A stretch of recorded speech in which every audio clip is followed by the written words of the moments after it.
আসসালামু আলাইকুম। আজ আপনাদের সামনে নিয়ে আসলাম নতুন এক প্রাকৃতিক কন্টেন্ট ভিডিও।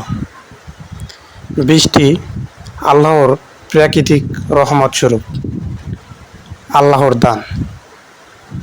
বৃষ্টি এমন একটি জিনিস যেটা নাকি আল্লাহ মানুষের জন্য কল্যাণ হিসাবে দান করেন। বিভিন্ন গাছপালা, ফলমূল বৃষ্টির জন্য হাহাকার করে, এমনকি মানুষও অনেক সময় বৃষ্টির জন্য হাহাকার করে।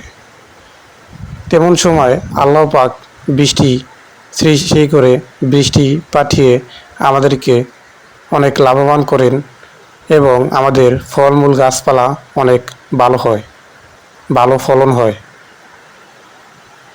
এতে আমরা অনেক উপকৃত হই। আমরা কেউই আল্লাহর রহমতের বরকতের শুকরিয়া আদায় করি না। তাই সবাইকে বলবো, সবাই আল্লাহর রহমতের শুকরিয়া আদায় করুন। আলহামদুলিল্লাহ।